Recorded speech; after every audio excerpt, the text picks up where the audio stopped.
Mi hermana me humilló diciéndome camarero fracasado, y arruiné su boda frente a 300 personas. Me llamo Elías. Tengo 28 años y durante toda mi vida he sido el blanco favorito de las burlas de mi hermana mayor, Sofía. Ella tiene 32, trabaja en una de esas agencias de marketing que presumen de romper esquemas y transformar marcas, pero en realidad solo vive para coleccionar premios. Subir fotos de branches y mostrar sus bolsos de diseñador como trofeos. Gana muy bien, no lo niego. Tiene un apartamento moderno, viaja seguido y siempre huele a algún perfume que cuesta más de lo que yo gano en un mes. Y también tiene un ego, enorme, pulido con años de halagos y condescendencia. Yo soy camarero. Trabajo en un restaurante decente, no de lujo, pero tampoco de mala muerte. Me gano la vida honradamente. Pago mi renta, salgo con amigos de vez en cuando, y ahorro lo que puedo. No tengo lujos, pero tampoco me falta. O al menos no me faltaba hasta que mi hermana decidió que mi empleo sería su nuevo motivo de risa constante. Desde que éramos niños, Sofía tenía esa forma de imponerse. Si sacaba un 10, se encargaba de restregarme mi 8. Si ganaba una medalla, me recordaba que yo ni siquiera había clasificado. Siempre tenía que estar un escalón por encima, y si no era así, hacía lo necesario para que lo pareciera. Pero con los años, la diferencia entre nosotros se volvió más marcada. Cuando ella consiguió ese puesto en la agencia Top, y yo seguía sirviendo cafés, su actitud pasó de competitiva a cruel.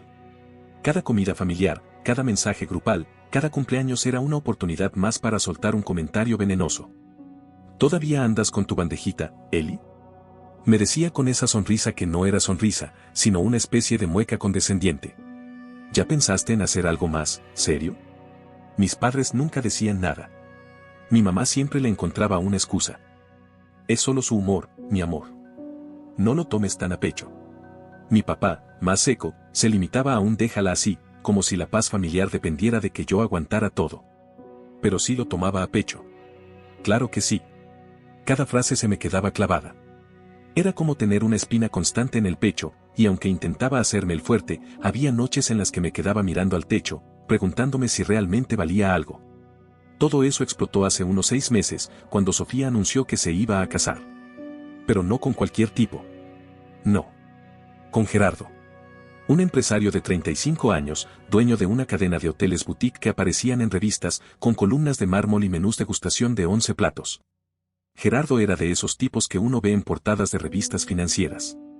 Impecable, sonriendo como si el mundo fuera suyo, con un reloj suizo asomando debajo de la manga y una confianza que podía llenar una habitación entera. La boda, según Sofía, sería el evento del año. Una celebración en un salón de lujo, con invitados del mundo empresarial, influencers y hasta algún político que había conocido en un cóctel en Cartagena. Cada detalle debía ser perfecto. No porque lo exigiera el amor, sino porque esa boda iba a coronarla como lo que siempre quiso ser, una figura intocable, admirada, celebrada. Y yo, honestamente, estaba feliz por ella. A pesar de todo. Es mi hermana, y por muy agria que haya sido, uno no puede dejar de tener un mínimo de cariño por la familia. O eso creía. Todo cambió la noche en que tiró la bomba. Fue en una cena en casa de mis padres. Comíamos lasaña, la receta de mi mamá que siempre logra reunirnos sin que nadie pelee.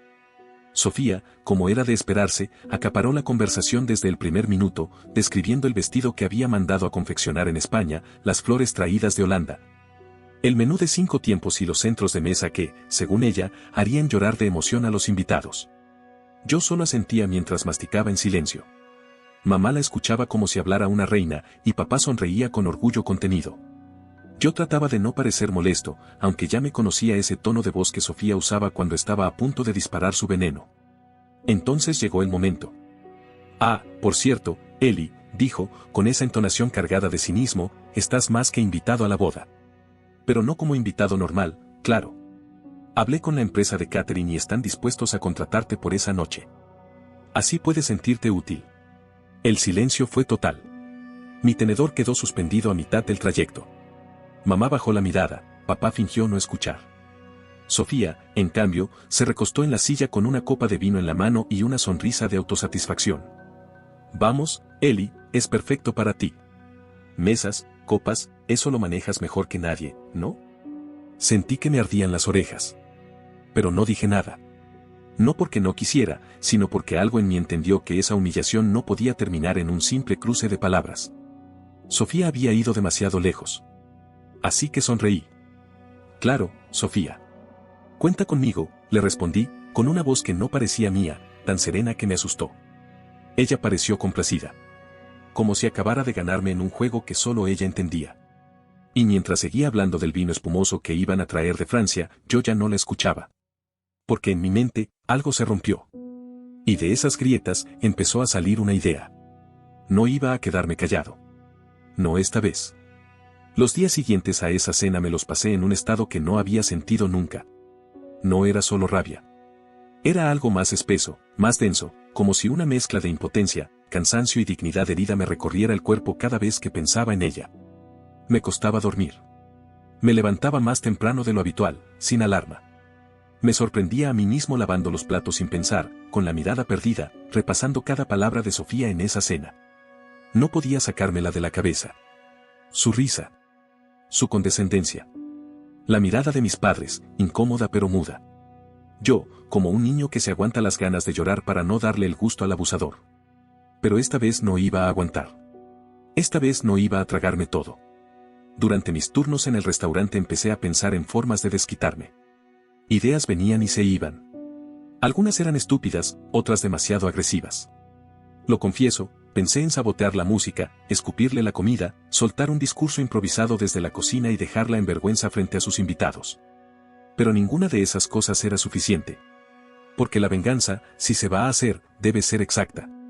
No ruidosa, no aparatosa, sino quirúrgica. Tiene que tocar justo en el lugar donde la otra persona más se cree invulnerable. En el caso de Sofía, su talón de Aquiles era el control. Ella necesitaba tener todo bajo dominio, su imagen, su agenda, su narrativa. Todo debía estar perfectamente alineado. Nada podía salirse del libreto. Y fue ahí donde lo vi claro. No necesitaba gritar. Solo tenía que desajustar una pieza muy pequeña. Una lo suficientemente sutil como para que el resto del espectáculo se derrumbara solo. Una noche, navegando sin rumbo en YouTube para distraerme, caí en un video de bromas pesadas. Una de ellas me hizo detenerme, alguien había puesto laxante en una bebida durante una fiesta. Al principio me reí, lo admito. Pero después, en ese silencio incómodo que queda cuando la risa se apaga, mi cabeza empezó a unir los puntos. Un laxante era, simple. No dejaba rastros.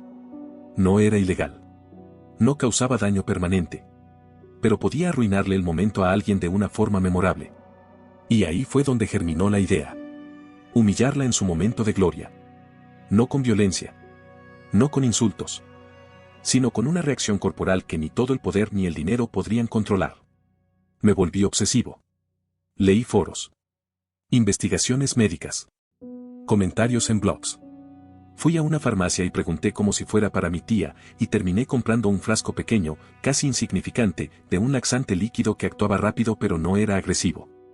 Leí cada línea del prospecto. Varias veces. Sabía que si lo hacía, tenía que hacerlo bien. Sin errores. Sin sospechas. Practiqué en casa. Usé agua con colorante para simular vino. Probé con distintas copas. Craneé la forma de disimular el movimiento de muñeca. Cronometré el tiempo de disolución. Me aseguré de que fuera indetectable. Y entonces llegó el día. Me levanté antes del amanecer. Me duché, me afeité con cuidado, me puse la camisa blanca y el chaleco negro que me habían entregado junto con el uniforme del servicio.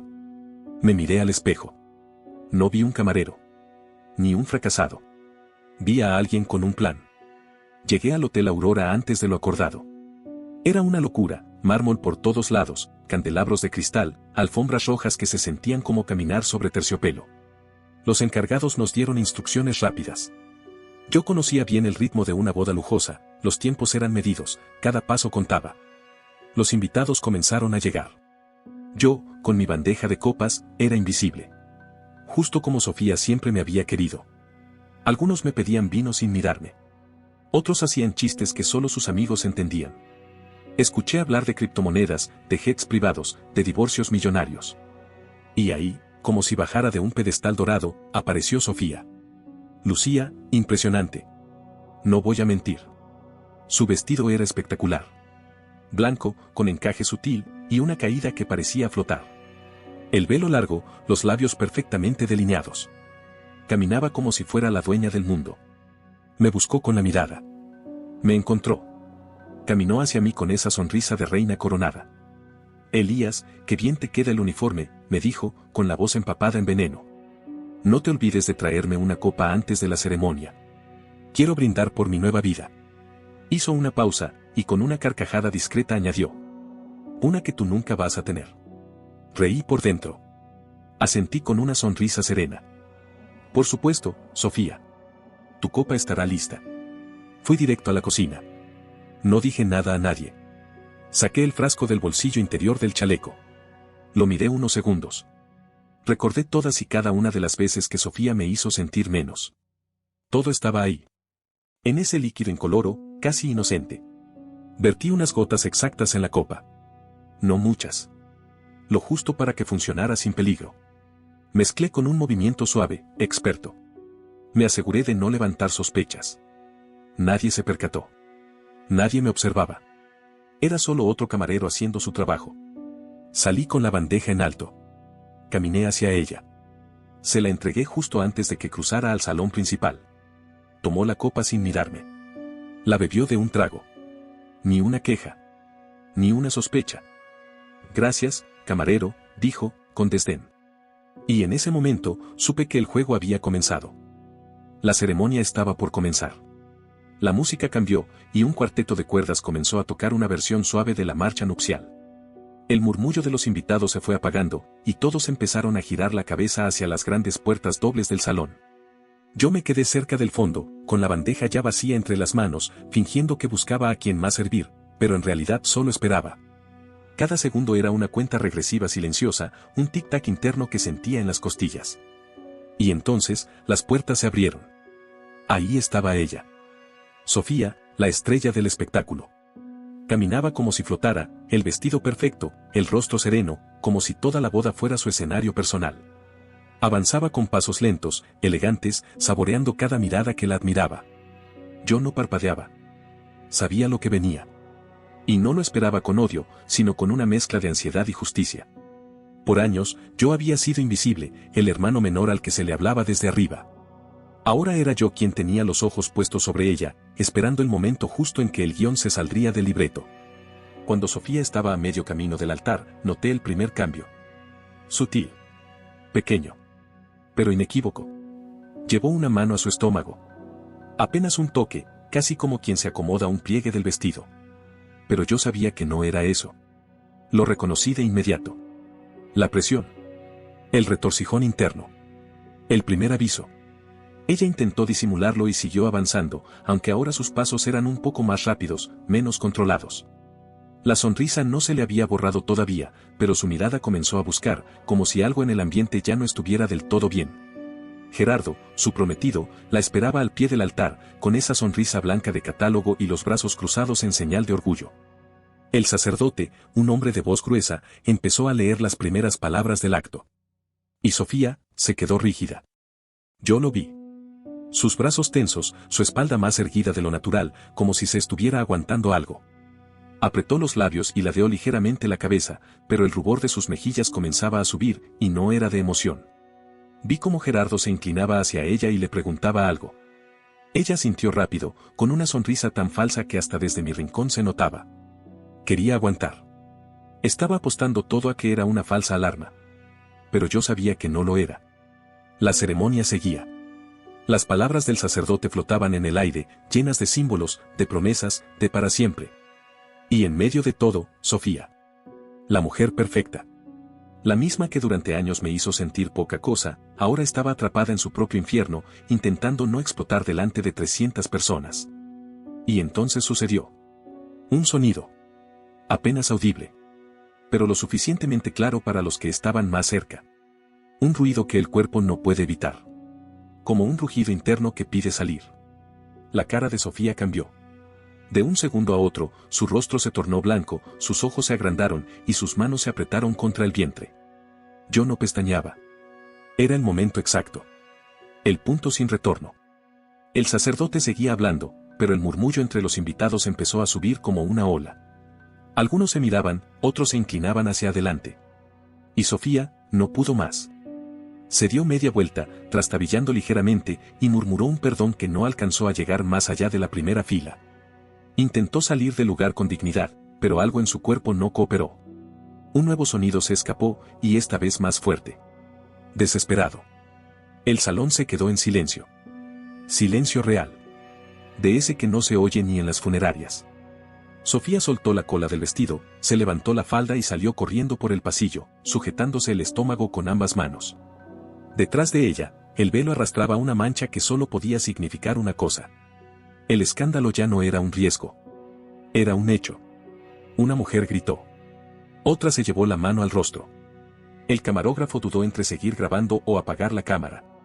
Gerardo se quedó de pie, paralizado, sin saber si seguirla o quedarse ahí para no evidenciar más el desastre.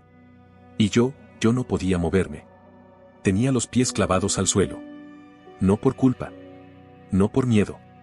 Sino porque estaba viendo cómo el castillo de cristal que Sofía había construido durante toda su vida se venía abajo en cuestión de segundos. Después del primer minuto de shock, las risas comenzaron. Primero, tímidas. Un par de carcajadas sueltas. Pero después fueron creciendo, como un virus. Un grupo de jóvenes comenzó a grabar con sus teléfonos. Algunos disimulaban, otros no se molestaban siquiera. Todo el glamour, la elegancia, el protocolo, se fue por la misma puerta por donde Sofía había huido. Yo caminé hacia la cocina. Fingí que iba a buscar otra bandeja. Necesitaba desaparecer por un momento, no para esconderme, sino para dejar que mi cara volviera a su neutralidad. Porque por dentro, estaba celebrando. Desde la cocina, oía el alboroto en el salón. Una mujer preguntaba si alguien podía ayudar a la novia. Un invitado murmuraba que esto era lo más desagradable que había visto en su vida. Un niño lloraba. Otra señora gritaba que la sacaran de allí antes de vomitar. Era como si la boda se hubiera convertido en una escena de una película absurda. Un desastre absoluto. Incontrolable. Irreversible. Y todo, por una simple copa de vino. Una hora después, el salón era otra cosa. Ya no quedaban más que rastros de lo que fue. Las flores pisoteadas, algunas copas tiradas en las esquinas, servilletas sucias y el eco de conversaciones nerviosas que aún resonaban en el aire. El coordinador del evento caminaba con el teléfono en la oreja, sudando, intentando arreglar algo que claramente ya no tenía arreglo. La ceremonia había sido cancelada. No oficialmente, pero todos lo sabíamos. Sofía no volvió a aparecer.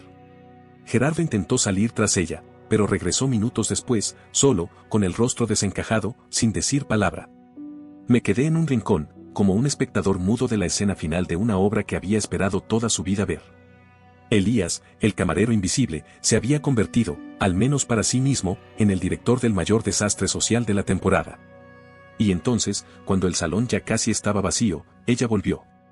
Sofía entró caminando despacio, con el mismo vestido de novia que había usado para presumir ante todo el mundo, pero ahora cubierto parcialmente por una chaqueta negra. El velo ya no estaba. Su maquillaje corrido le hacía ver el rostro manchado, con los ojos rojos y la nariz hinchada. Caminó como si ya no quedara nada dentro de ella. Como si algo se le hubiera roto en lo más profundo y ni siquiera valiera la pena recogerlo. Se quedó de pie en medio del salón, sola. Gerardo volvió a su lado por unos segundos, le dijo algo al oído que ella apenas asintió, y luego se alejó. Caminó hasta la puerta, se detuvo unos segundos y, sin mirar atrás, se fue. Sofía se sentó en una de las sillas vacías. Se cubrió la cara con las manos. Y lloró. Era la primera vez en mi vida que la veía llorar de verdad. No lágrimas de rabia o de frustración.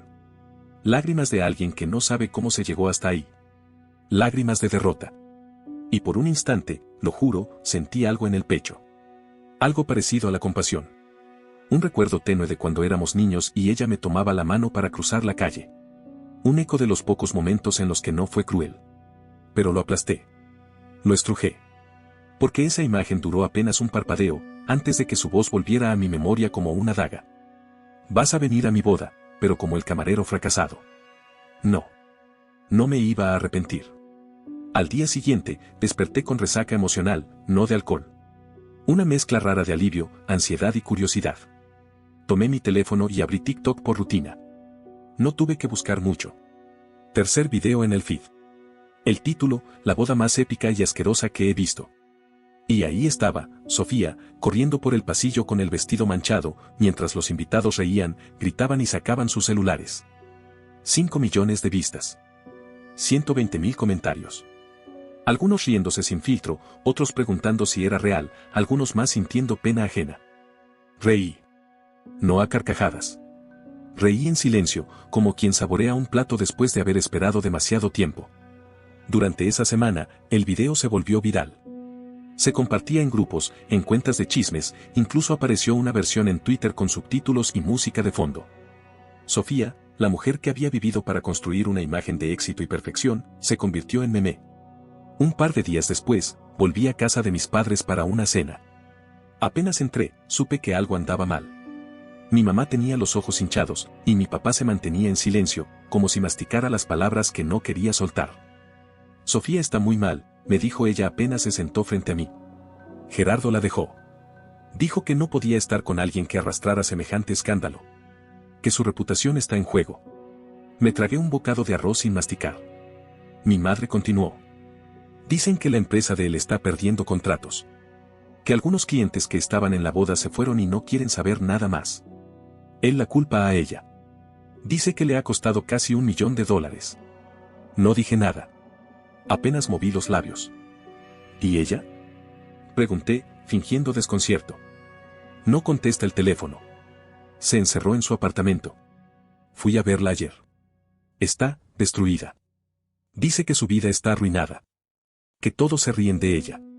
Que no puede ni salir a la calle. Vi a mi madre quebrarse mientras hablaba, con los ojos vidriosos y el temblor en la voz. Y aún así, por dentro, había una parte de mí que no cedía. Una parte que recordaba cada burla. Cada comida familiar donde yo era el chiste. Cada mensaje sarcástico, cada mirada de desprecio. Yo no había hecho nada ilegal. No le hice daño físico. Solo le mostré que el mundo que había construido sobre las espaldas de los demás, podía colapsar en un segundo. Cuando regresé a mi apartamento esa noche, me senté en el sofá con una cerveza en la mano. Volví a ver el video. Ya llevaba más de 70 millones de vistas. Me recosté, cerré los ojos y dejé que el silencio me envolviera. Sofía seguramente se recuperaría con el tiempo. Tenía recursos, contactos, inteligencia. Pero esa mancha en su historia no se borraría. Ese día, ese exacto día en el que creyó que podía humillarme sin consecuencias, se convirtió en su mayor lección.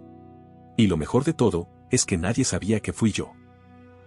No olvides dejar tu opinión en los comentarios, dejar tu like y compartir este video.